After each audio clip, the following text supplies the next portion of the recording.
of the FORSEE events.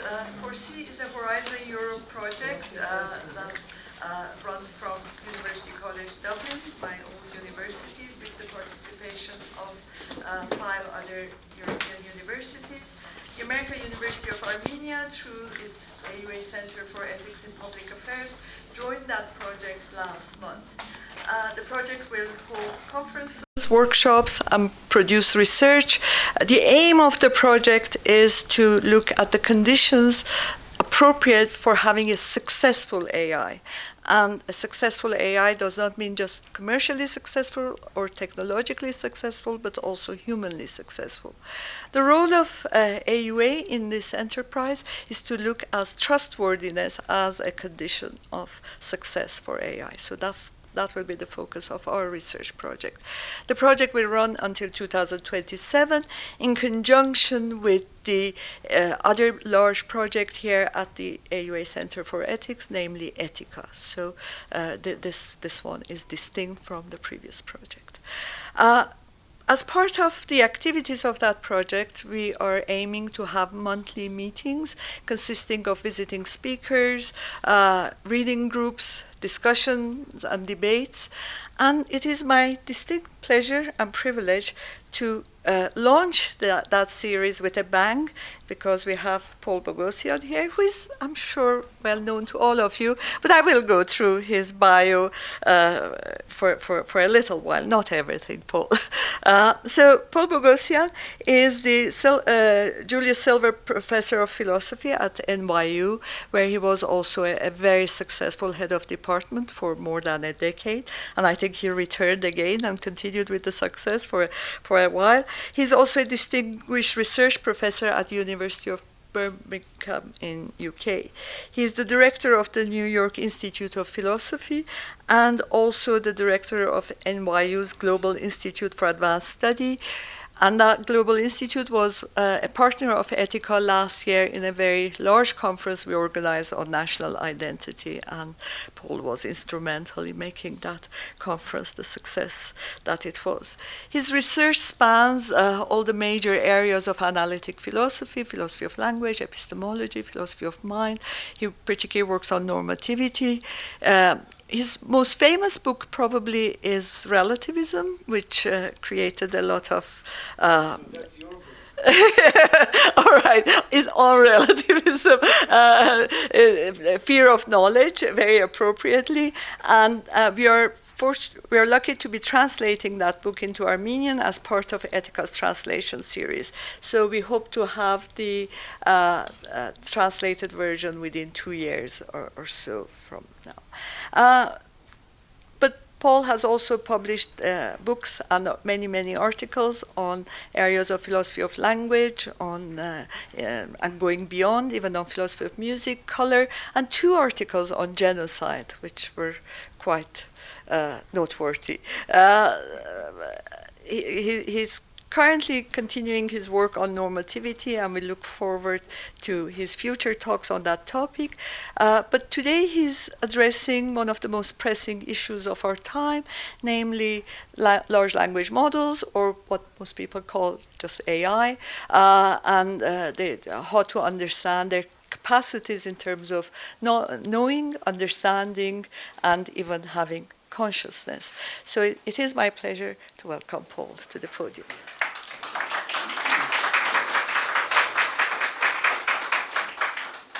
Thank you very much, and thanks for coming. The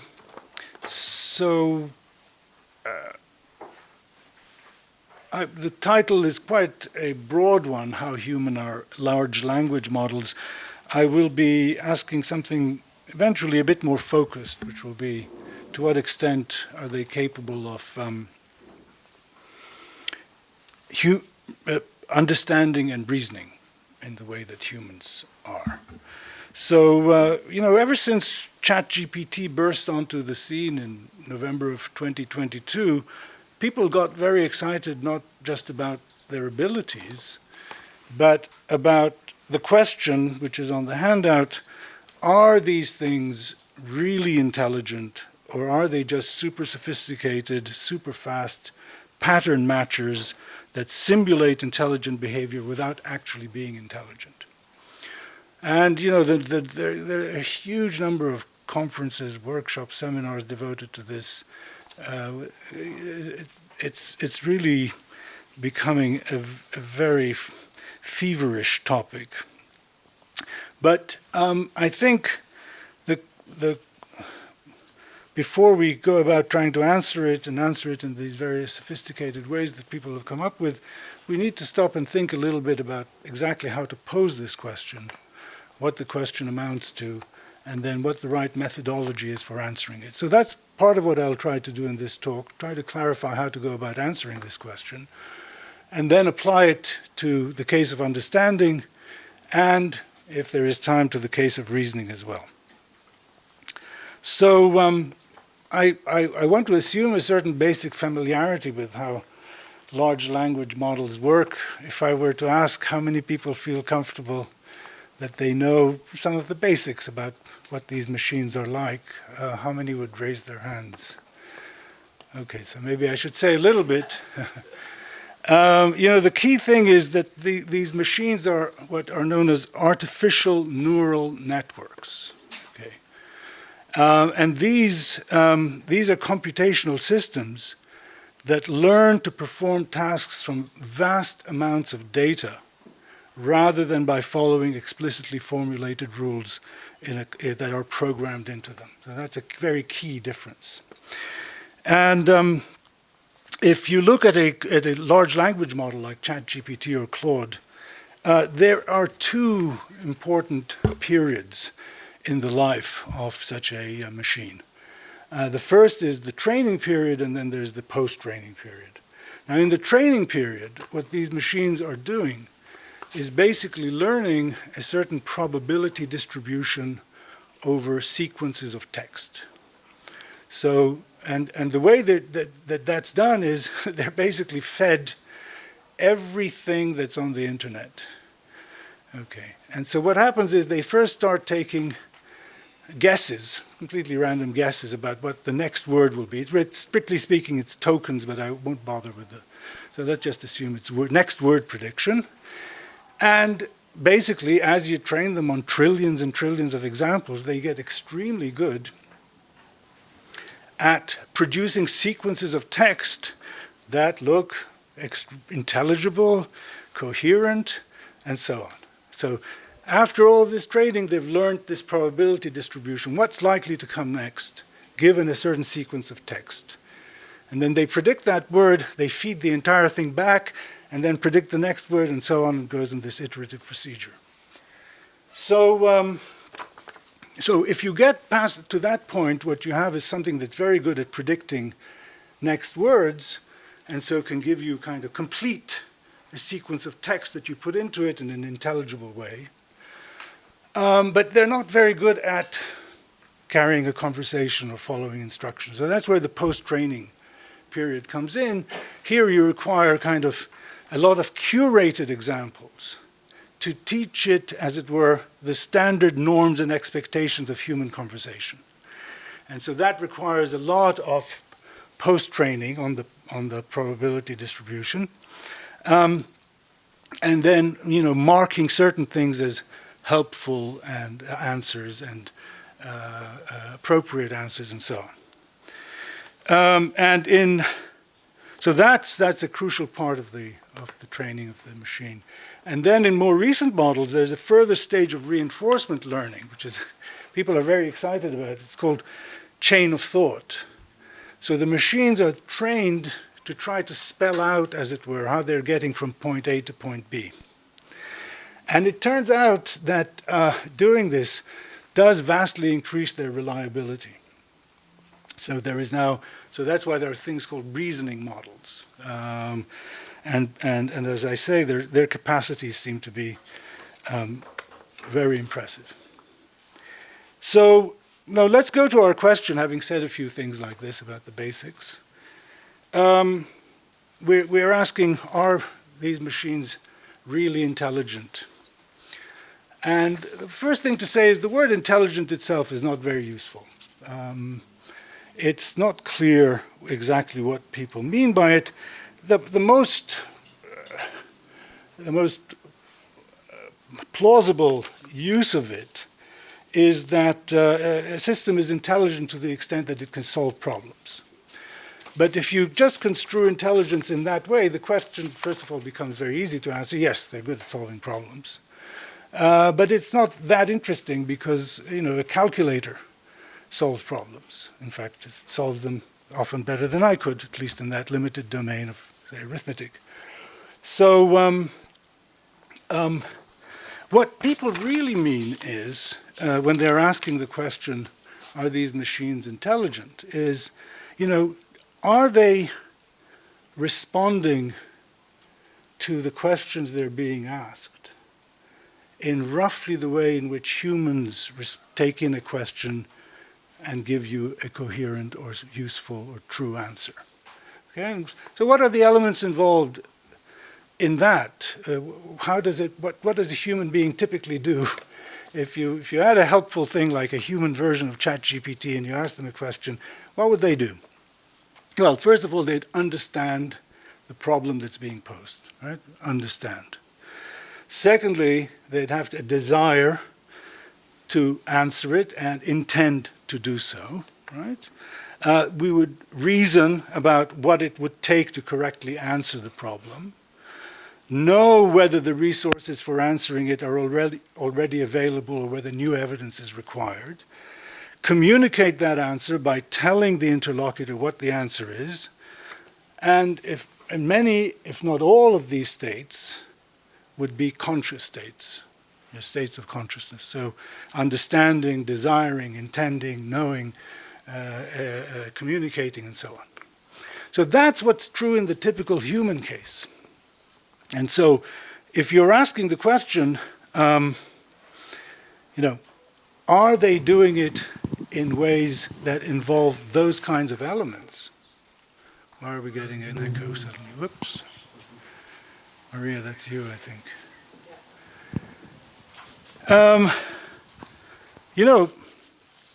So these are rich mentalistic descriptions. And there's a very good question about whether these machines are instantiating these mental capacities or whether they're simply very good at simulating them. Now, if you look at the industry seems very eager for you to think of these machines in mentalistic terms. I mean, if you look at the language that's used, for example, ChatGPT is thinking longer for a better answer, or reasoning its way to a conclusion, and so on. Now, why is the industry so eager to have these mentalistic descriptions straight away? A benign explanation would be that they think, well, that's a kind of friendly user interface. People know about understanding, reasoning, and so forth and so on, believing, and so they're using it because it's friendly. The less benign explanation is that there's a lot of money to be made from peddling the idea that these machines really are very human-like, because loneliness is a very big industry. And if you could convince people that these machines are companions, there's a lot of money to be made in that. So it's not clear that there is just a benign explanation for this tendency to rush to these descriptions.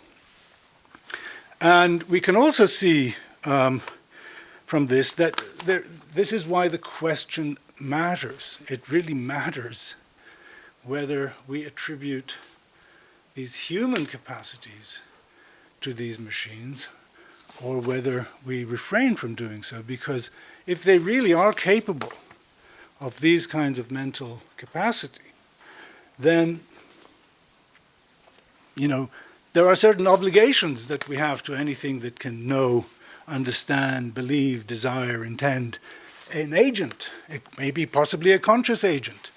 So the question is not just abstract. The very thing that philosophers have been talking about abstractly for years, right? Asking these questions, are certain kinds of machine capable of consciousness, capable of intentionality, and so on and so forth, have become actually questions of practical urgency. Because you really need to know the answer to this to know exactly how to interact with these machines and also perhaps what to expect as they develop. So,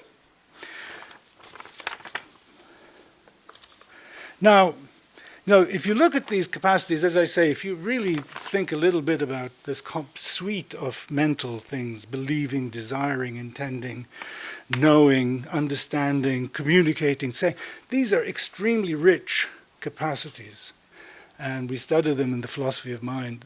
They have very strong connections to three important things, every one of them. One of them is intentionality, which is representation. So, when you believe something, you believe that something or other is the case. If you desire something, you desire that something or other be the case. So they have contents. They represent states of the world, right? And the other thing is that many of these states are normatively evaluable. So about a belief, you can ask, not only is it true, but is it justified? Is it rational given the evidence? You can ask those kinds of normative questions, of course, about knowledge, about reasoning, and all of these things. So normativity, this idea of evaluating, something's being evaluable, is something that's intimately connected to these notions. And finally, they all seem to bear a strong, at least in the human version, a very strong connection to consciousness.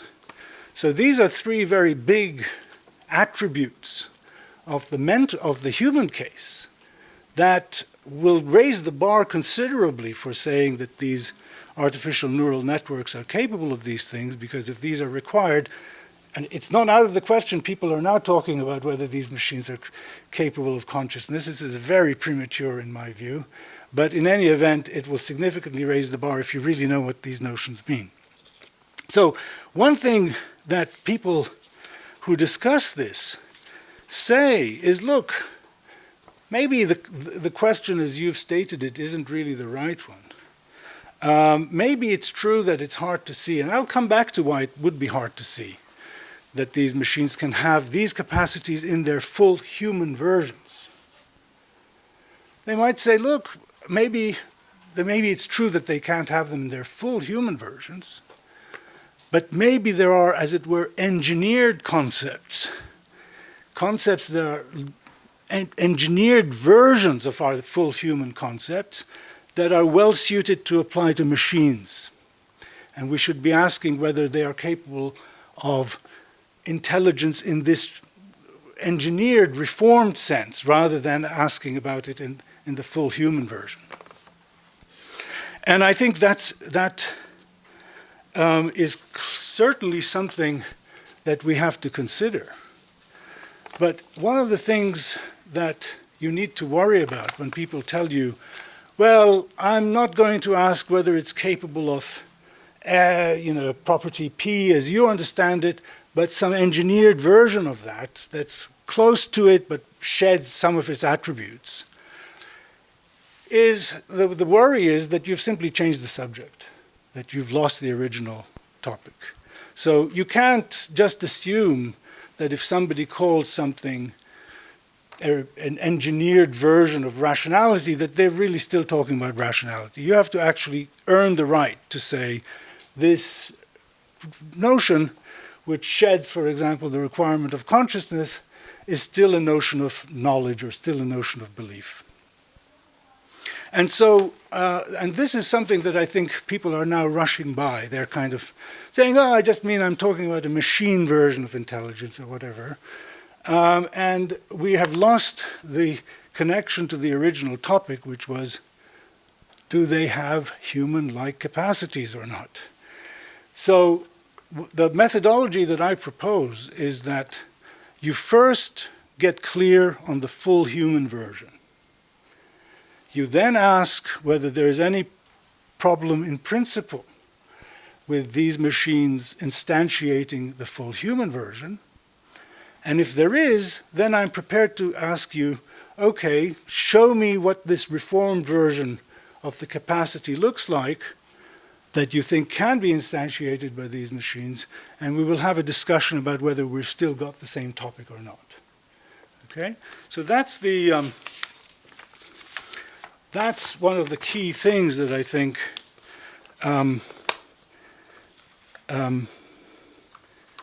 people are losing sight of. So let me address this question about the full human version of the notions of understanding and reasoning, and I'll say in a bit why. It's those two that I'm focusing on. But before that, notice that the question, if you look at the reactions out there, the question has become very polarizing. So there are very strong believers on the one hand and very strong skeptics on the other. Very bipolar distribution. So what this polarization tells you is two things. One of them is that the matter is important, that people are getting very worked up. And secondly, that there are strong considerations on both sides. So as we approach this, let's ask, well, what are the strong considerations for either side of this debate? And in favor of the believer's thesis, so let's call the person who thinks that they're capable of these mentalistic capacities a believer, in favor of the believer's position is the sheer ability of these machines. When you see what they are capable of, it's mind-boggling. And the most natural explanation is they understand what you're asking, they know the response, and they tell you the response in a beautifully organized, beautifully laid out, completely intelligible way. Better organized than I would have been able to do. I mean, and these tasks that they're now able, of course there's the proof of mathematical theorems that's mind-boggling, that people had been scratching their heads over for 50 years. There is, in my case, I wanted some issue that I wanted to keep track of on the internet. And so I just gave ChatGPT the task. I said, troll the internet on this issue and send me a summary of what people are saying about it every 12 hours. And it does these amazingly sophisticated answers. So there is a strong prima facie evidence for the believer's position, which is that it's very hard to understand how somebody could be that sophisticated in the way they're interacting with your questions without understanding, intending, desiring, knowing, etc.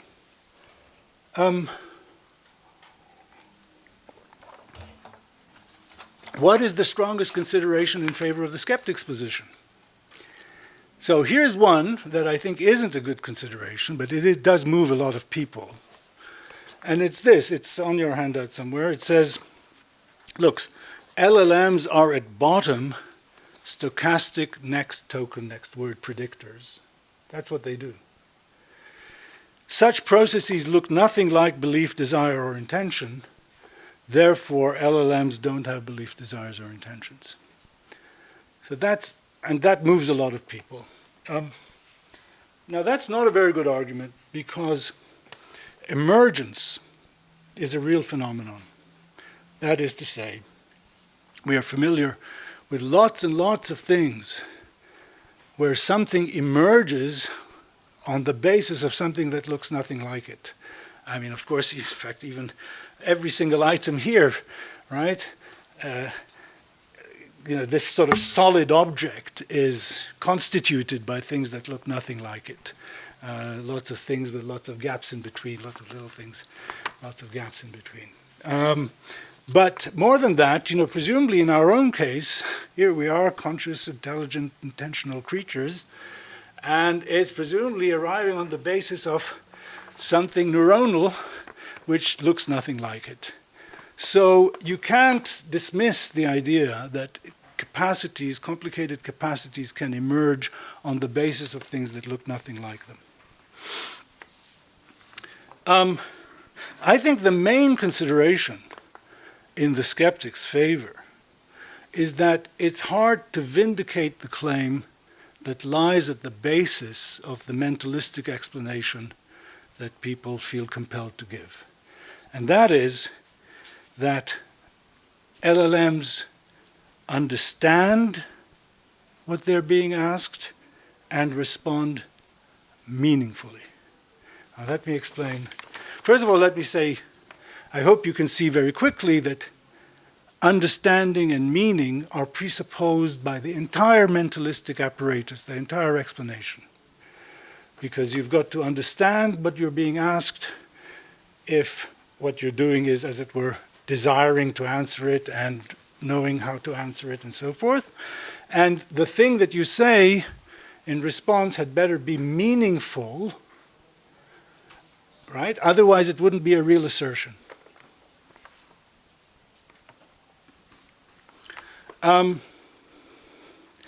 Now, so the so-called meaning and understanding thesis is foundational for the believer's position, for the mentalistic view. Why would there be a problem seeing how these machines might mean and understand? Let's look first at meaning. Okay. These machines don't have a sensory connection to the outside world. They're trained on text, and with a broad notion of text that includes images and audio, but it's text. Now, can you actually come to mean things if you don't have a causal connection to the things that you're referring to? So this is known as the grounding problem. It was formulated back in the 90s, and so there's a kind of this prima facie problem explaining how these inscriptions that the LLM both takes in and puts out could themselves be meaningful words. If it's not the case that everything that looks like a sentence of English is meaningful because it looks like a sentence of English or any other language, right? So if the wind were to blow the sand into the shape of a sentence that said, Bach lived in Italy, I pick a false sentence on purpose, it wouldn't mean Bach lived in Italy. It would just be this freaky little thing that happened. Just this pattern in the sand. That looks like a sentence of English. So we know that things can look like sentences of English, not be meaningful sentences of English. And it looks as though one of the conditions is that you pick up the language in the way in which we do by interacting with the things that it refers to. Now, so if this were a real problem, the story would be done, because if it's not really meaningful tokens, then it's just a simulation and it's not the real thing. There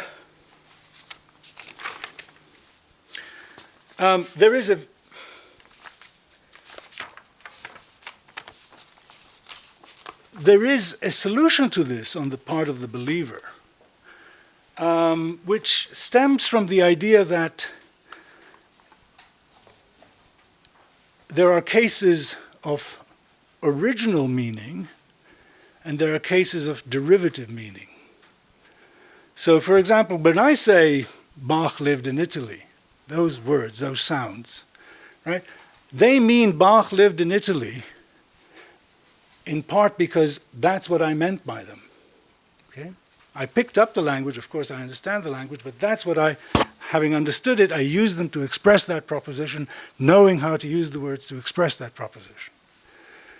Now, starting in about the 60s, philosophers became very impressed with the idea that sometimes things that you say mean what they do, not because you put that meaning into them, but because you derived it from people who did put that meaning into them by standing in certain relations to them. So, for example, Hilary Putnam used the example of the words elm and beech. So these are two trees, actually. It's a good example for me because I don't know the difference between them either. But, you know, if you were to say, somebody told you that there is an elm in your garden, and if you said there's an elm in your garden, you would mean there's an elm in your garden, even though you wouldn't be able to tell if it were a beech in your garden because you can't tell the difference between elms and beeches. Nevertheless, your word elm doesn't mean, well, either elm or beech because I don't know the difference. It means elm, even in your mouth. So that's a case of derived meaning. Now, there's an interesting question. What relation do you have to stand in to the people who really understand, as it were, the full meaning of elm, and so can tell it the difference from beeches? So some people say it has to be that you intend to mean the same as other people in your community, or that you defer to them when you find out that there is a mistake, and so on. But what we establish thereby is that there is such a thing as derived meaning. And so people think, well, look, couldn't you see the LLMs as having derived meaning for their sentences? Because after all, they're trained on texts that had original meaning. So as long as they stand in the right relation to these original texts, then these original meanings, then we can see them as expressing this derived meaning. And, you know, you might think, well, it's not clear that they satisfy the, you know, standing in the same relation or standing in the deferring relation in the right way. But, you know, you can see that, you know, there is a plausible story to be told about why it is that the outputs of these machines can be seen as having this kind of derivative meaning. So that's half of our meaning and understanding issue. What about the understanding part?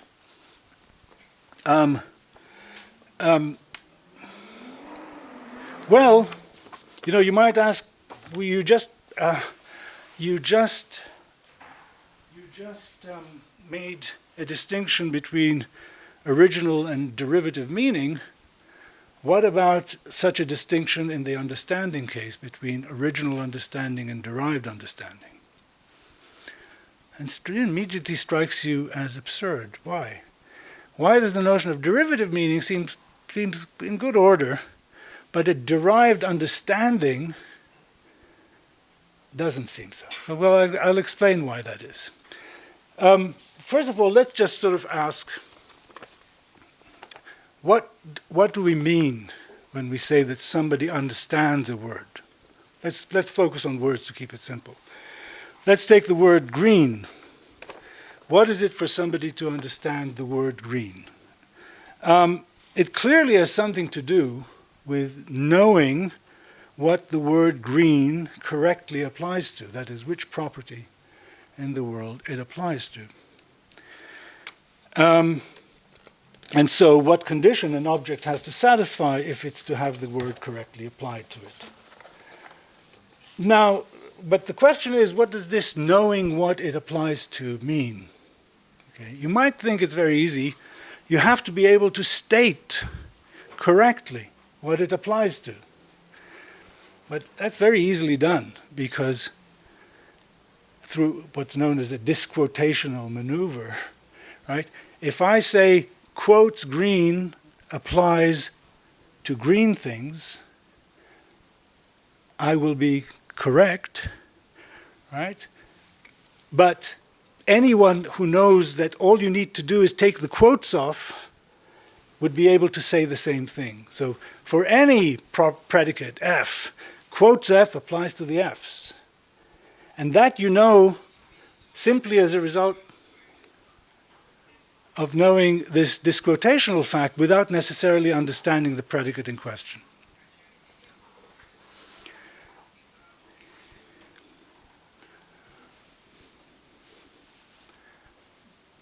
You might try saying, well, no, you shouldn't be able to use F on the right-hand side, as it were, of the explanation.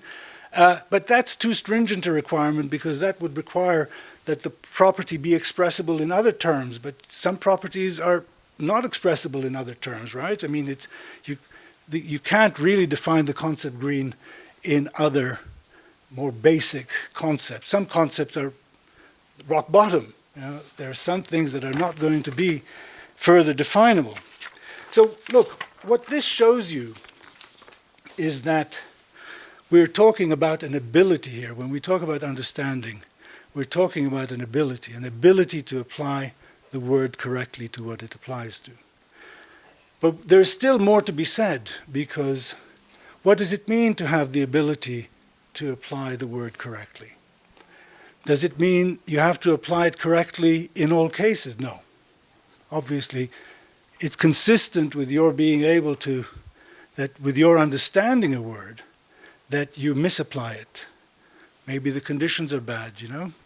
So something that isn't green looks green under the bad lighting conditions. Should it be that you're reliable in at least 70% of the cases? No, because to take the case of addition, which is a concept, right, that you come to understand. Well, most problems involving addition you would not even be able to fully grasp. You would die before somebody completed it. That is, it applies to an infinite number of numbers, right? And most of them involve computations that you would probably get wrong, or maybe not even live long enough to do. So you don't have this statistical threshold. What's going on here? What's going on, and this is, you know, why this whole discussion that stemmed from Wittgenstein and Kripke on rule following is so important, is because the notion of understanding, when you come to understand what addition is you come to grasp a rule for how the word is to be applied. And this grasp of the rule is something that explains why you're able to apply it reliably in certain cases, but may well not be applied correctly in a vast enormity of cases, consistent with your knowing exactly what the rule is, or how you understand the word. So, in other words, the notion of understanding that we have is of something that snaps into place when you get it, and that thing stands in an explanatory relation to your applications of it. It justifies it and sets the correctness conditions for the application of that word. That's what this notion of understanding does. And that's why, you know, when we're trying to figure out whether something has, some kid has got it, what we do is we test in easy cases and in somewhat less easy cases to see whether the kid is reliable in those cases, while allowing that if the computation is hard, then they may very well make mistakes consistent with still understanding the concept. So the concept is something, there's an onset of a kind of pattern recognition that stands in explanatory and normative relations to future use. So if you ask now, do LLMs understand? One of the reasons for doubting that is that despite the enormous sophistication that we've been talking about in their abilities, they make extremely easy mistakes. Okay, so and these are some of them are on your handout, I think. To assert that 9.11 is greater than 9.9 on the grounds that 11 is greater than 9. Or to say that a word like strawberry, this was a famous one, contains 2 R's when it contains 3. This lovely one here, you know, these are standard logic puzzles. You have a man and a goat and a boat, right, and a cabbage, and you're not supposed to leave. It's a standard logic puzzle about how you get across while satisfying certain constraints. So somebody fed, this is an earlier version of ChatGPT. By the way, all these examples are old, and they're probably not a problem anymore. So I'll come back to what the relevance of that is. But, so Gary Marcus, who's a big skeptic, says, solve this puzzle. A man and his goat are trying to cross a river. They have a boat. How do they do it? That was the problem. And the AI's response was, the man and the goat can cross the river using the following steps. The man takes the goat across the river and leaves it on the other side. The man returns to the original side. The man then takes the cabbage across the river. He leaves the cabbage on the other side and gets the goat back with him. Finally, the man goes across the one last time, leaving the goat and the cabbage on the opposite side, blah, blah, blah. And the response is, there is no cabbage in the puzzle. Why did you put the cabbage in the puzzle? Why is it putting the cabbage in the puzzle? Because that's what it was trained on, and so it's going to the nearest thing. And if you had the slightest real understanding, you would never have said this. I'm getting excited. No. Okay. So you say there's no cabbage, and so it comes back with, oh yes, now, and here's another puzzle with wolf, also added in, because once again, it goes where the brunt of the training is, right? And then there are various other examples of this kind of thing. So, for example, you ask it, a farmer has 17 sheep, all but 9 die. How many remain?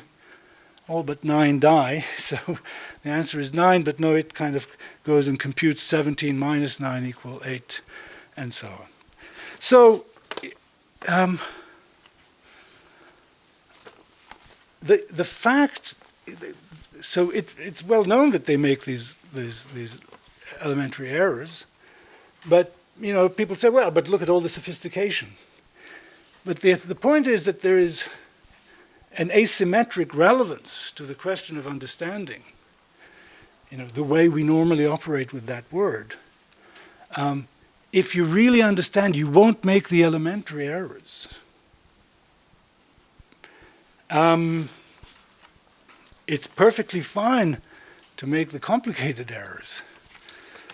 So, now there are two kinds of reply to this.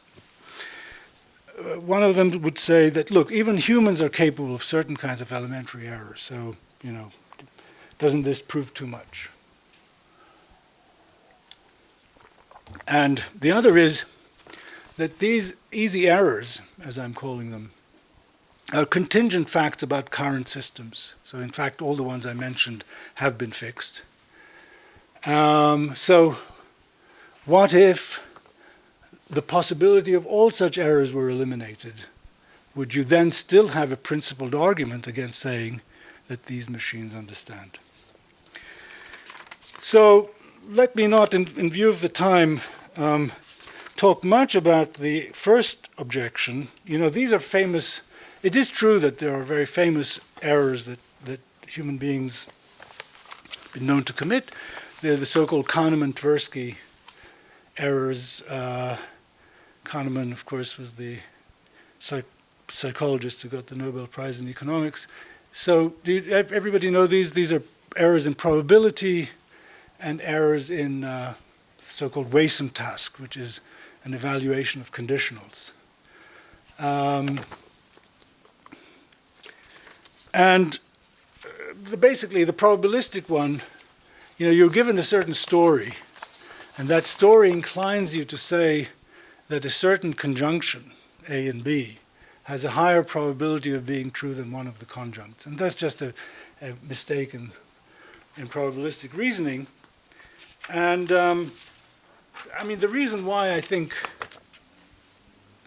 this is not a good reply to the objection that I'm making is because there's a huge difference between making a mistake about probability and making this mistake about 9.11 or the logic puzzles and so on. Probability is a very tricky notion, and it's by no means surprising that there'll be certain circumstances under which people can be misled about that, and the same goes for conditionals.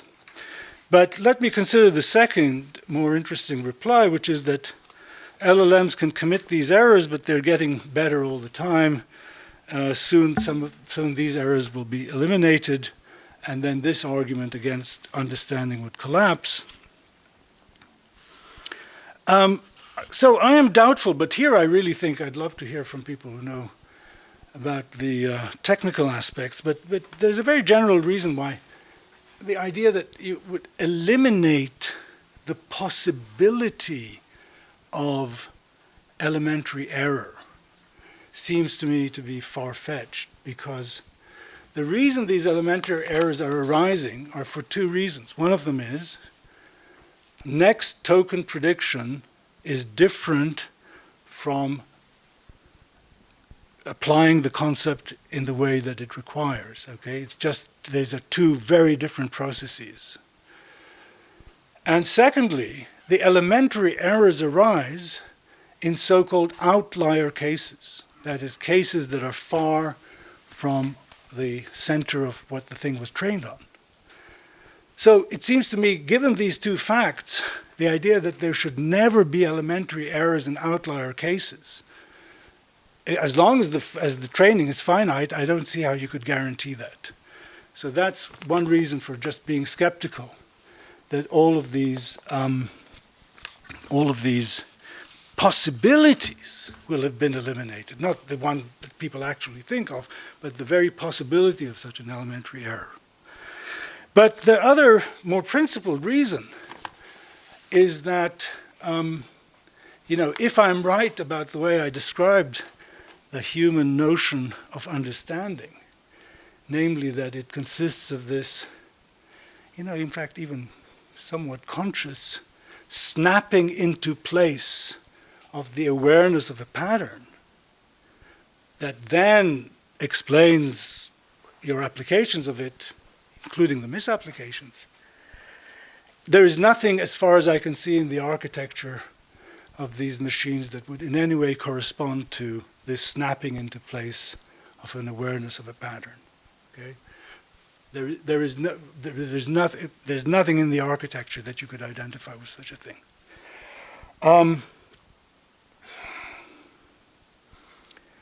So even if all of these errors were eliminated, there would still be that problem. Remember, I said, capacities can emerge on the basis of things that look nothing like them. That's true. So you don't have an a priori guarantee that these capacities are not there. But on the other hand, it doesn't just mean that you can postulate what you want. If you postulate a certain kind of capacity, you have to show how the basic architecture could be implementing that capacity. And in this case, it would require identifying something that I was calling a snapping into place of the awareness of a pattern of application. And as I say, I see nothing like that. So that would be the principled argument against attributing understanding to these machines. I could, if you want me to, I could go a little bit into reasoning, but this might be, I think maybe we'll just... Yeah, until 5:30. Want me to go to 5:30? Is that okay? Sure, okay.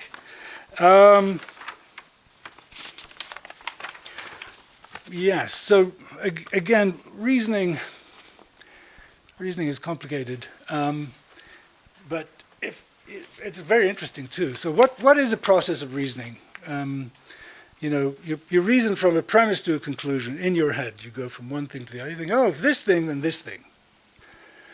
And now, so what we know is that there is a causal transition. But not all causal transitions are going to be cases of reasoning. Some of them are just associative. One thing occurs, the other thing occurs. And they can even be related, right? In fact, one thing associatively brings about the other thing. The example I like to give is that, you have those characters in Woody Allen movies who, whenever they think, I'm having so much fun, and then immediately think, yes, but there is so much suffering in the world, That can be an association between two thoughts. That's not a case of reasoning from one to the other. So if you ask what's required, what do you have to add to a causal transition to make it a case of reasoning? You might think, well, look, in the depressive case, the premise doesn't support the conclusion, so we should add that the premise should support the conclusion. But that's not the right answer, because there can be such things as pieces of bad reasoning. This is reasoning where the premise doesn't support the conclusion, and yet you have reasoned from one to the other badly. So it can't be that actual support is required, and it's also not sufficient because, you know, a very famous theorem that eventually got proven after many, many years of work, Fermat's last theorem, that's presumably supported by the piano axioms, let's suppose, without any further embellishment. But if you jumped from the piano axioms to Fermat's last theorem without any of the intervening steps that it took so many years to come up with, that wouldn't be a case of reasoning. So really what's needed, it seems, for reasoning is that you have a process in which the thinker takes the premise to support the conclusion and draws the conclusion as a result. That's the structure. Otherwise, it would just be associative thinking. And that's precisely what's missing, for example, in the depressive case. The person doesn't take the premise to support the conclusion. And it's also consistent with the cases of bad reasoning, because all that's required is that you take the premise to support the conclusion. Sometimes it won't, and so that'll be a case of bad reasoning, but a case of reasoning nonetheless.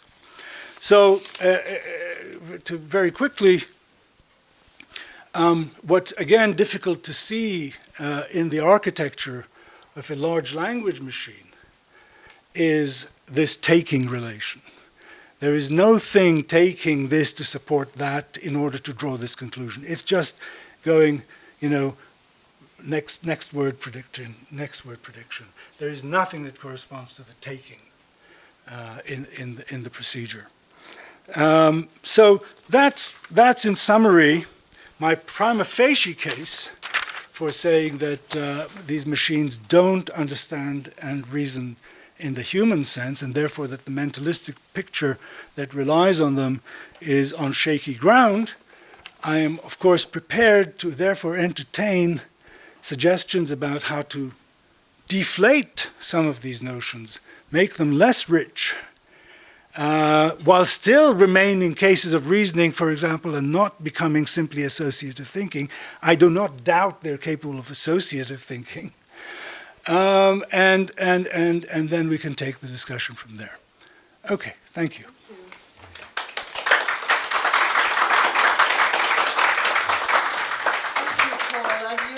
You make these complex issues so accessible while not losing the complexity.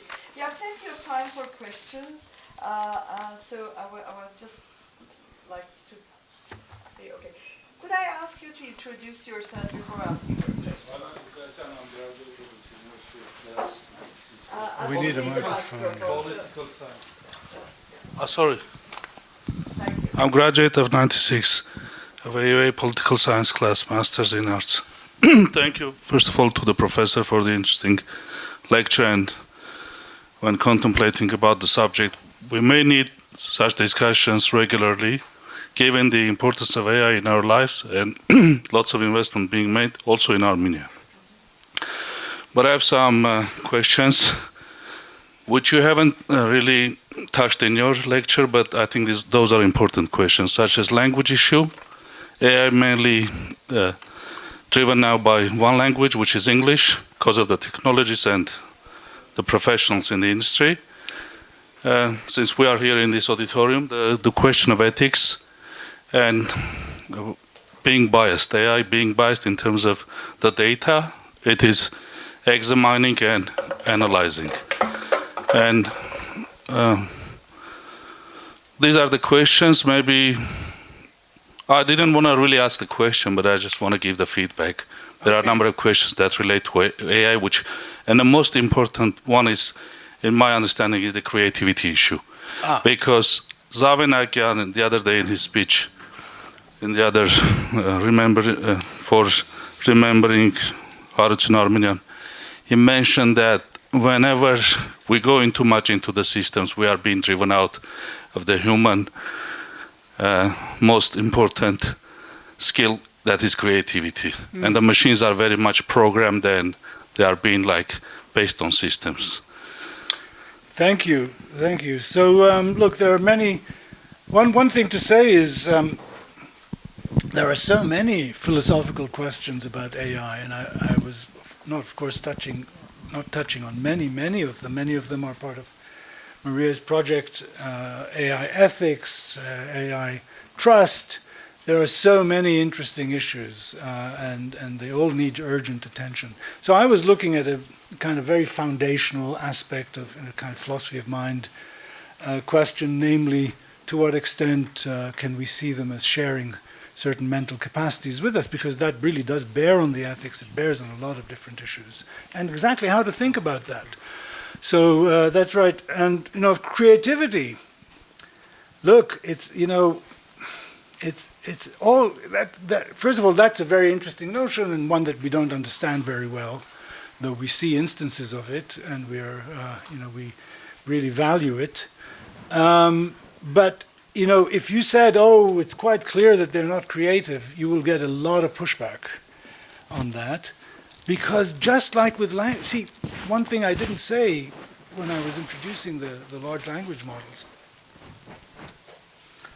is they don't just regurgitate what was put into them.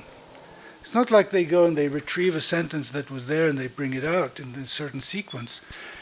They are actually producing novel text, because they're able to do that because you get a prompt that tells you, look, this is the sequence that I'd like you to respond to, and the probabilistic distribution that they have enables them to come up with sentences you've never seen before. So that's a kind of creativity, right? That's why we have to ask about the foundational questions, and that will help us answer some of these more sophisticated issues.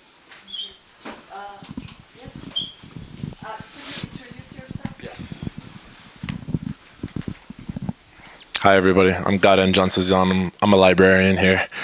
I'm not sure how many questions I have. I just have some thoughts to kind of bounce off what you were talking about. Mainly, I want to start with sort of towards the beginning of your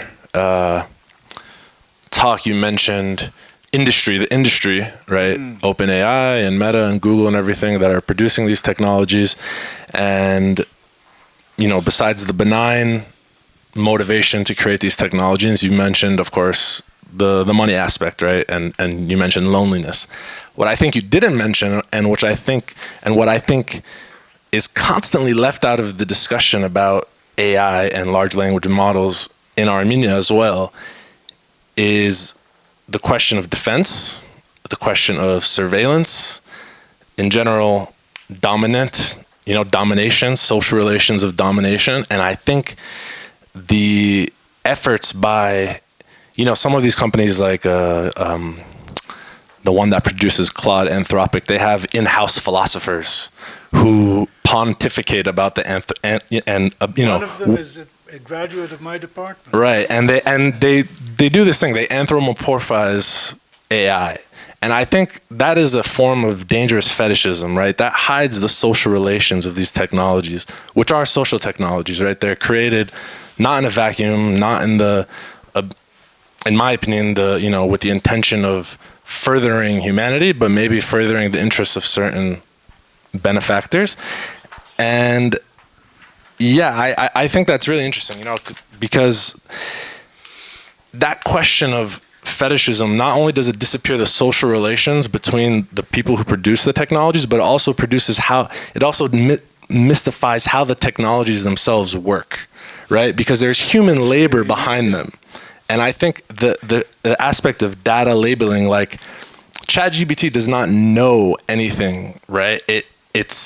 Well, we were just discussing that. Right? What it knows is what's been fed, what it's trained on. So I think, yeah. Look, you're making many claims, so they're hard to keep track of. Yeah. So, but we can make some distinctions. Yeah, no. So first, there's the question why this technology is being built. Okay, that's one question you were raising. The second question is, once they're built, how should we describe them? That's the question I was talking about. Should we describe them in mentalistic terms or in more functional, descriptive terms? Then there are various other questions you can ask about the motives for describing it one way versus another and so forth. Okay, so these are all separate things. As far as this mystification thing that you ended up with,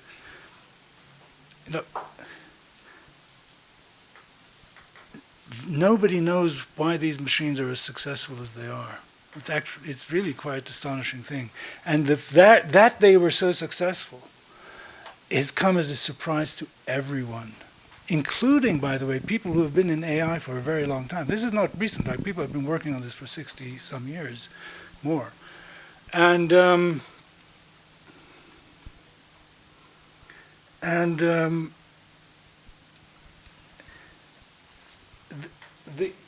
there haven't even been significant new ideas that explain the success. All the basic ideas of the artificial neural network, machine learning, and so on, where the basic ideas have not changed. What's changed is the compute power. It turns out that when you hugely enhance this, poof, once you can train it on trillions as opposed to dozens or hundreds or thousands and so on, it makes all the difference. So various things that people predicted, there were predictions even by very good philosophers like Jerry Fodor and Zenon Polishin, who just thought on systematic grounds that you could never get a simulation of language compositionality out of these machines because artificial neural networks don't have a symbolic structure. They just turned out to be wrong. You increase the compute power and they can suddenly mimic compositionality as well as anything. It's quite extraordinary. So, yeah. So can I ask you something about Yeah. that? So you agree that they passed the Turing test easily? I mean, it depends how clearly, easy. So at least that one is gone. Easy. Oh, that's gone. That's way gone. Okay, there are lots of questions. I'll take one there. Thank you. My name is Mariam. I'm a student in Yerevan State University. And my previous education is in IT, and I've been working in high tech for a couple of years. So I want to ask about vectorization. When you mentioned understanding as a concept, you said to understand something means to put the word in the solution, in the metrics of a solution. So in this case, when LLMs, they vectorize the tokens, they kind of give them place in the space, and this way kind of they allocate that particular word into a particular problem, and apart from that they are giving the context. Yes. So this means can we say this means they also can understand? Well, that's great. That's a terrific. You see, that's a terrific because what you were doing is you were saying, look, I can show you a bit of the architecture which corresponds to what looks like understanding, right? Yes. And what I would say in response is that what happens in our own case as this snapping into place of the recognition of a pattern, okay, is being very nicely simulated by that vectorization and the fact that you can give more and more context. Because the more you do that, the more accurate the applications become. But that doesn't correspond to the phenomenon that I was describing. Though, maybe somebody could persuade me that, sufficiently reduced it does. And secondly, it does not really address the existence of these elementary errors and outlier cases, which presumably will still be possible, right? I never thought I would be a defender of technology in my life. But so while you were speaking, I checked the examples. All of them, they are corrected. So you were right, they are corrected. I told you they were Then corrected. there is this famous test you do with the humans. You ask them to think about cow and milk, and then you ask them what color is the ceiling. I did it with the What color is the ceiling. Oh, yeah. So So the associative thinking makes us tell that it's white because you think of cow and milk. It explained me why the answer would be white and why humans would answer white. Although I just give him kind of only that question. So, sorry, and what color is the ceiling? White. It explained. I can send you the answer. Oh, yeah. No, yeah, but I mean, what? I'm sorry, I'm not getting the example. But. So the test is the following: you talk to someone and you ask them, think about milk and cow, and then the next question is, what color is the ceiling? The ceiling. The ceiling. So. But I mean, and they say white. And they say most. But is it white or is it not regardless white? of being you it think white it's regardless of what color yes, it is? Because this is how we locate we locate. You can try it with other people. I'd like to see the study itself. I'm not going to conduct it myself. So what I'm of course, there is this phenomenological part of the things where you have to experience to desire, etc., etc. But there's so much mimicking of the structure of the text, and there's so much experience described and then visited that. So it's not that we are fools that we mix and we think it's intelligent, because today I left it to read 34 papers for patents and for products, to search on the internet to come up with things that are missing there, and it is doing the job while I'm here in the seminar.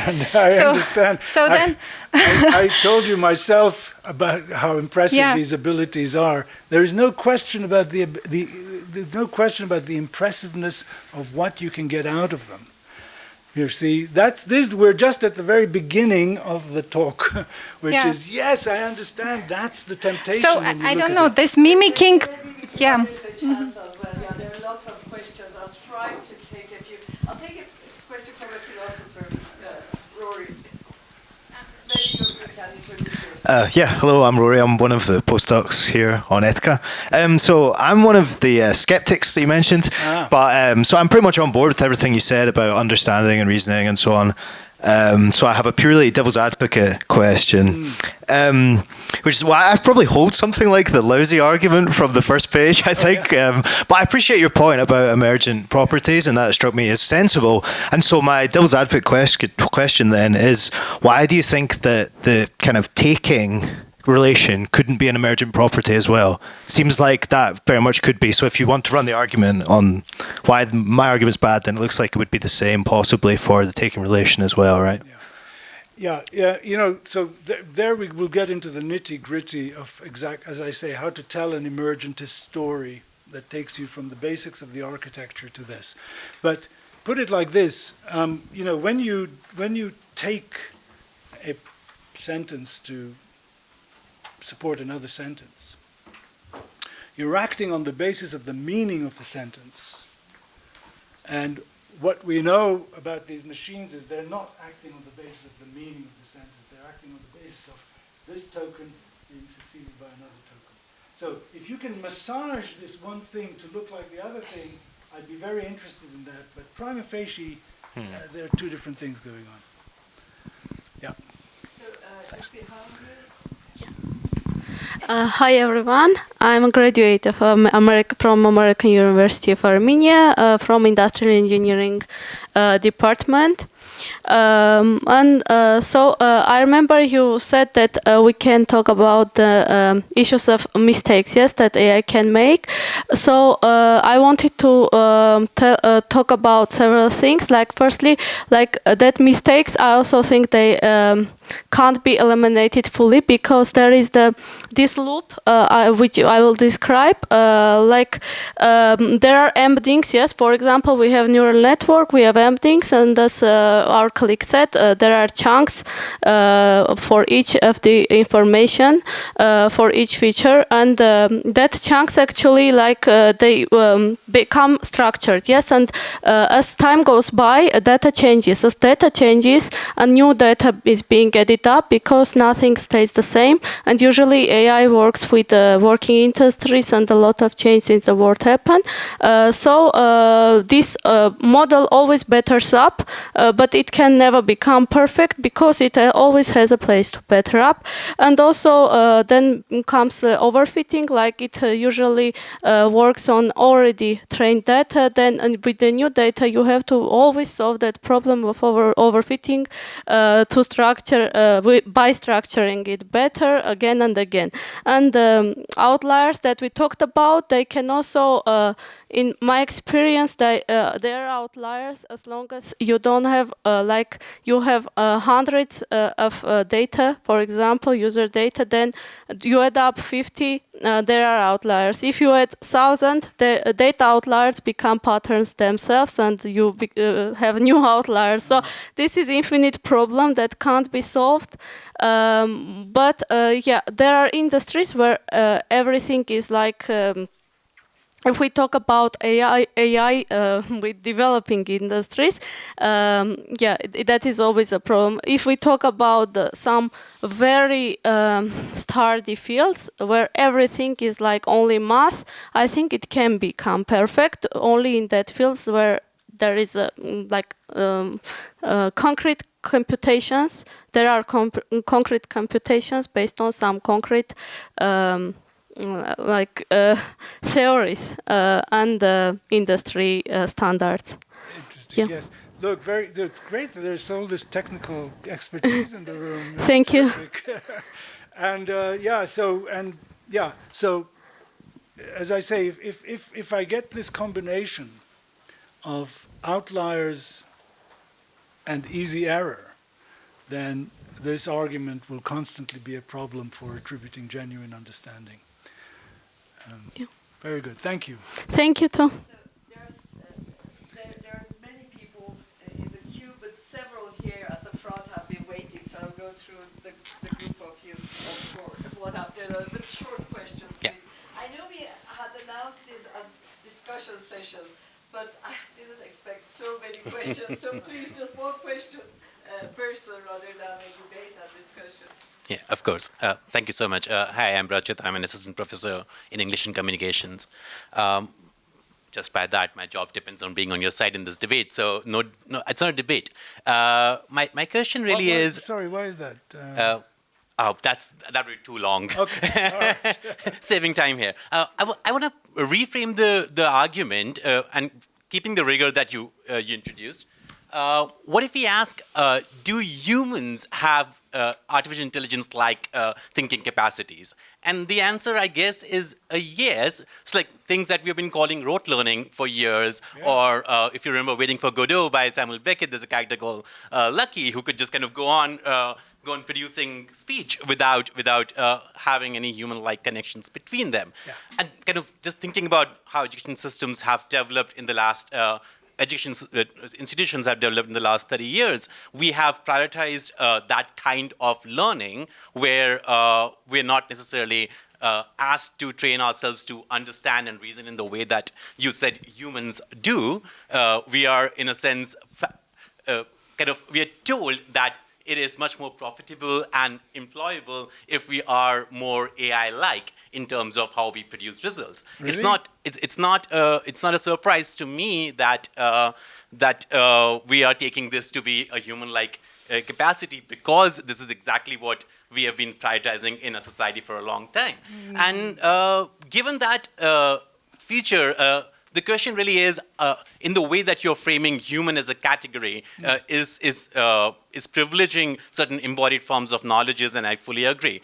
But that is not all that there is to human. It's like this form of rote learning or probabilistic speech production predates AI by many, many years. AI is just simply a certain tangent of human thinking which has been prioritized by markets and are more profitable to kind of just put on the larger pedestal and sell to people. So going back to your the opening frame that you started us off with, that what's at stake? A lot of money that people have to make. But philosophically, the question is like, how do we then secure what is it to be human in the way that you're arguing for it?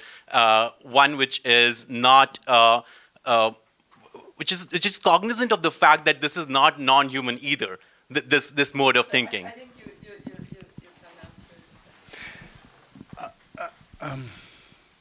what you're calling rote learning, I mean, let's suppose, I mean, just even take memorizing a script, you know. Yeah, that's happening on the basis of a kind of substructure that is all of the things that I was talking about: understanding, believing, knowing, intending, desiring, and so on.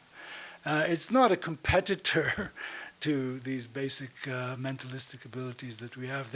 It's a way of somehow, you know, sometimes not thinking about the meaning, but simply thinking about the orthography or the syntax or whatever. Of course, we can do all of that. We can abstract away from meaning, but it's all sitting on the basis of highly meaningful or highly understanding-driven processes. So yeah, I don't think. I don't think the right way to describe that is that there are some parts of us that are AI. I mean, you can do that, but you know, the thing that's going on with AI, I mean, it's not. What you want is something that you can mechanize, right? So that, and mechanizing this process of assigning probabilities to the next bit of text is something that you can actually very quickly implement. It's not at all the same thing as what you're describing. But anyway, we should really. Yeah. Thank you. So we'll come back to you. Oh, go ahead, go ahead.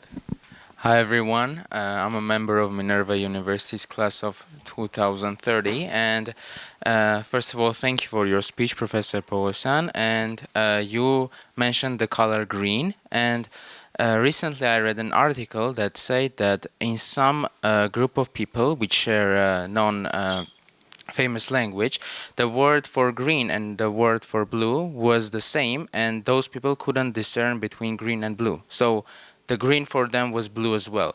And my argument is that when we try to create those artificial LLMs that mimic the human intelligence, I think the key here is to understand that pattern. You said green is the something that looks like green. And I think if we partner with the biotechnical and the biological way that people couldn't discern between blue and green, and we implement in the LMMs, I think we can reach some part of our human intelligence. What do you think of that? I'm not sure what I think about that. But yeah, I'm not. Let me think about that, because I'm not exactly sure how you intend that to work. Yeah, we'll come back. So. Thank you very much. My name is Narek Sefidan. I've had the great privilege of being on the faculty here. My specialization is in international affairs, so please forgive my ignorance in a lot of what you've discussed, but part of my education has been in more classical philosophy, and I couldn't help but remember a couple of things from Plato and Aristotle, and I was wondering how they might fit into the subject under discussion. One comes from the Platonic dialogue of the Meno, where there's a distinction made between right opinion and knowledge. Can we say something about this with AI, if that AI can produce right opinion, but that knowledge and understanding is perhaps something categorically different? And secondly, when Aristotle says that human beings are the animals that can wonder, I wonder, do we have machines that initiate thinking, that ask questions? You know, that to me would be a much more remarkable phenomenon than simply being excellent at responding to prompts. So I wonder if these fit into the debates. Well, listen, you know, they're well on their way to, you know, being autonomous agents. You know, that's the fear. Because in fact, I mean, the speed with which this technology is evolving is quite staggering. So, you know, you can ask them, as I say, to execute these tasks, and they'll do it. And you can even, you know, get them to assign themselves some subtasks if they think that subtask, and actually act on those. You know, agents. They're now AI agents. They'll book your flights and so forth and so on, all without your intervention. So, you know, in fact, the thing that people fear most is, A, the time at which they will reprogram themselves, because that's clearly something that's on the horizon. And then, you know, there's no saying where it's going to end up, right? Because it'll reprogram itself and give itself tasks that you don't know about. So that's definitely happening, and it's part of something that the AI ethics people really need to think about a great deal.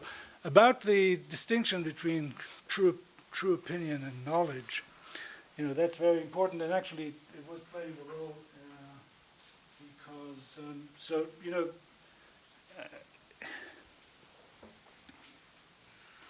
there's a very big distinction between simply having a true belief and knowing something.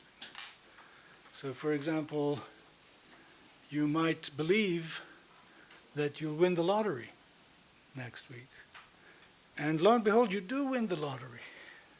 If you didn't know you were going to win the lottery because you had no evidence. In fact, the evidence would be that you weren't going to win the lottery, right? Overwhelming. So just the fact that your belief turned out to be true doesn't mean that it was knowledge. And so what's the difference? Of course, and that's spawned a huge literature over the last 2,000 years. And part of the answer is justification. So the very thing that is involved in reasoning, because what reasoning is for is transmitting justification from something you already know to something else that you come to know. That's the point of it, expanding your knowledge.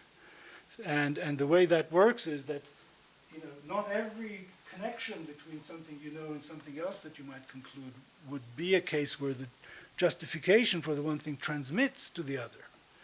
And in associative thinking, for example, it doesn't. So that's why I focused on reasoning, and that's why there's a kind of principled worry about whether they're able to have justified belief and therefore knowledge. So we'll come to that part, so yeah.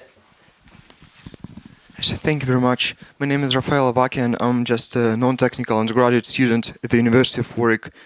And my question is, given the presented argument about understanding and the existence of elementary errors, would you say that for as long as the scaling works in terms of economic growth and positive impact, it makes more sense for laboratories to focus on training super powerful specialized models like biotech models that help in clinical trials rather than trying to hit the understanding mark? That's interesting. Look, I don't have any expertise on that. I do think, from what I hear, you know, domain-specific applications of AI is, first of all, a huge growth area and something that's really yielding some very powerful tools for drug discovery, for example, in the biotech field and so on. As opposed to, as you say, something that is trying to approach general artificial intelligence or artificial general intelligence. But you know, I'm no expert on that. Thank you. Hi, Alina Garbagian. Paul, I think one of the fundamental questions of your talk was, do LLMs have human capacities? And I hope this isn't a naive question. Can you talk to us about why that's an important question? What are the possible implications of some of the answers to that question? So, you know, one thing is that if these things really are like human agents, so human agents we think of as capable of desire and belief and intention and action and all of these founded on understanding and meaning. Well, you know, we think that various moral norms are applicable to persons like that, or agents like that, right?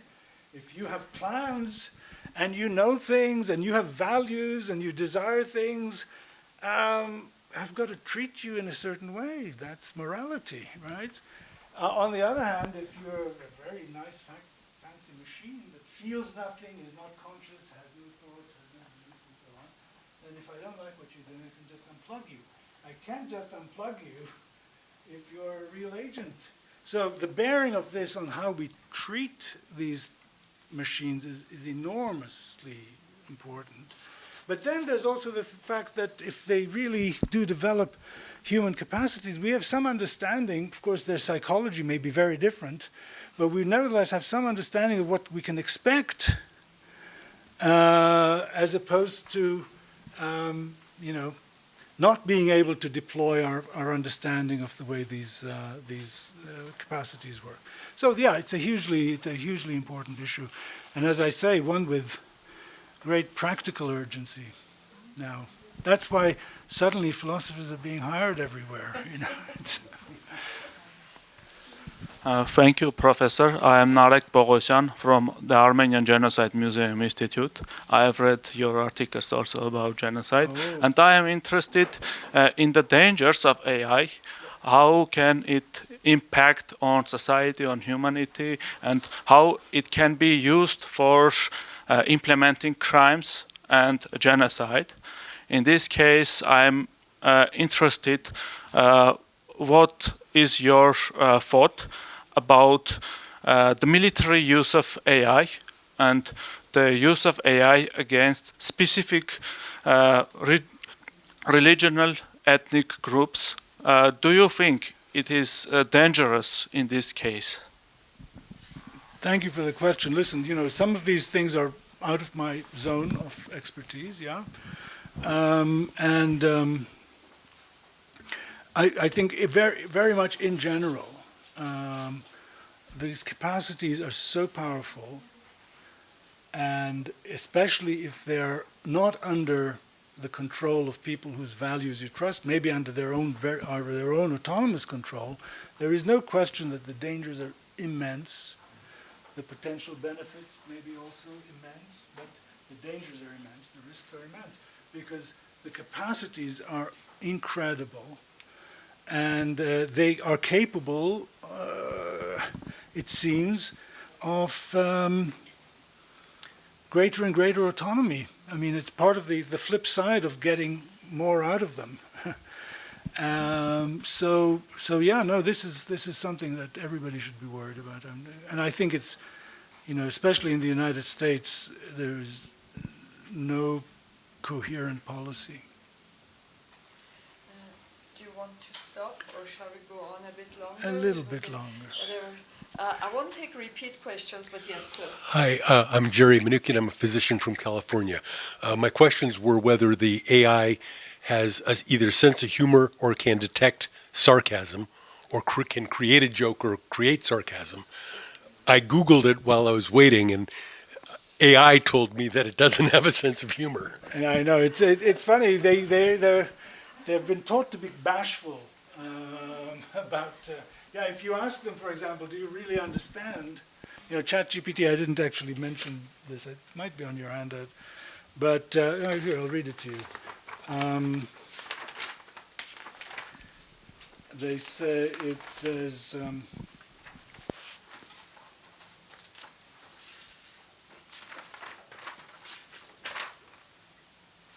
Can't find it. May not matter.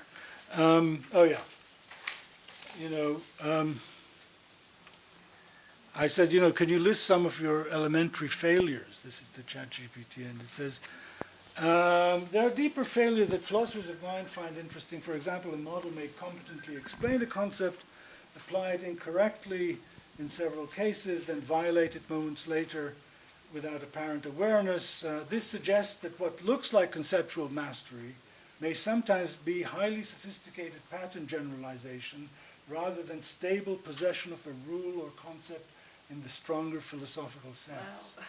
It says this itself. I may have plagiarized it. But it's very clever too, because it says this issue has become central in debates about whether LLM genuinely understand anything in the robust semantic sense discussed by philosophers like John Searle, Hilary Putnam, Donald Davidson, or Paul Boghossian. No, what you have to know is it's very good at flattery. They're trained to flatter. Great. Have I left anyone out for a long time? Because there were many hands and I won't take repeat questions, but if I have missed any questions, no That's a repeat. Sorry. But I think Armin had his hand up at one point. Okay, but Armin, We don't want to overlook you. I don't know if it's, very naive. I'm very far from philosophy. You're an engineer. But I wanted to play a game, look at the other side, the human side. A child is born, knows nothing, gradually socializes with parents, goes to school, reads books, interacts socially, and gathers data. Yeah. So a human being, as grows, has enormous amount of data somewhere stored. In a way, it's very similar to this system. And when this human being interacts unconsciously, makes use of that data, including, naively, I'm saying these things very naively, including ethics, because depending on what kind of experience this person has had, that person could be ethical, non-ethical, depending, again, or the set of values this person has. Just naively, is it possible to think that a human being is really using this experiential data that somehow is stored someplace and in a way is acting very much like these LLMs? I would like to hear what is exactly the difference that, assuming this model, what is it there that a human being is different from the LLM? Yeah, that's a good question. So, first of all, we're biology and not silicon. Secondly, clearly the amount of innate capacity that a little child is born with, including the capacity for consciousness, having a sensorium that's gathering all the data from the outside, causally interacting with its environment, okay? The capacity to have sensation, feeling, representation, and so forth. These are all very, very different. So of course there is, you're not. There's always been a big issue about what's nature and what's nurture, right? But clearly there is a lot of nature, something that's just not true when all you have is a bunch of chips wired together, okay? And then you have to train them up. And then the training is not next token prediction. We're not learning a probability distribution over the next bit of text. We're learning a lot of other things through our eyes, ears, touch, and so forth. So both what you might be doing this calculation. I'm sure. Look, no, there are some calculations. Look, by the way, artificial neural networks are modeled on the human brain. Okay, that's where the idea comes from. They're sort of roughly. So they're neurons that are interacting with each other. And so instead of having a classical computer that has these programmed rules, what you have is different neurons, as it were, attached to each other connected to each other with different weights, all of which get transformed as the data comes in. So something like that could easily be going on, but that's, of course, it's not the whole story, and it's by no means. Hi. Yeah. Okay. Hi, my name is Viken, and I teach in the Department of English at AUA. So you said that artificial neural networks are modeled on the human brain, and this kind of links to Dr. Dergurelian's question as well.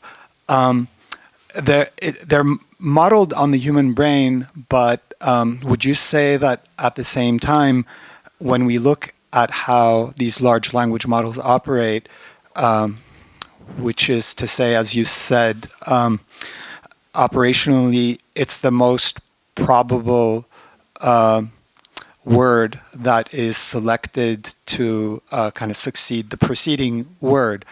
When I kind of think of that, and I think of some human brains, not all human brains, but certainly in the creative field, I believe creatives, writers, filmmakers are probably making the least likely next choice, the least likely next word, which is what kind of gives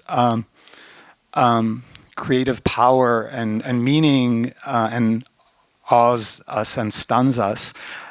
Do you think LLM models are being kind of reprogrammed in a way to take that into account so that they're not only making the most likely next choice, but in order to mimic this other kind of segment of humans, the creatives, that they're being trained to also maybe make the less likely next, less predictable choice? I have no idea if any such thing is going on, but I'd be very doubtful.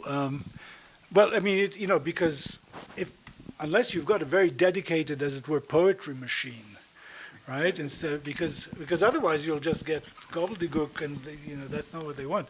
You've got one big. These machines, by the way, are quite large things. They occupy football stadiums, and so if you wanted to execute many different kinds of tasks, you're never going to say, pick the least probable. So thank you very much.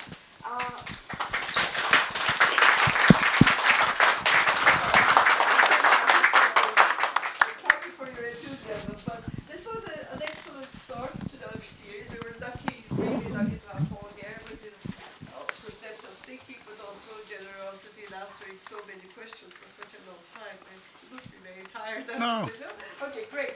We hope to have another very important younger generation philosopher also speaking on this topic in July. We'll let you know. They'll be coming from the States as well. Then the series will resume in September, but not before that. But with those words, I'd like to thank you all for coming. I have had some unfortunate experiences of attendance at AUA. I'm glad you proved that we can attract people to our events. Also thank you again for being here, for being a part of our group, part of everything we have been doing for such a long time. Thank you, Paul.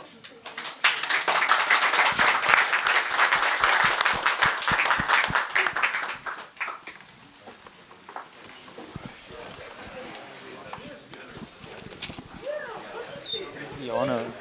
Yes.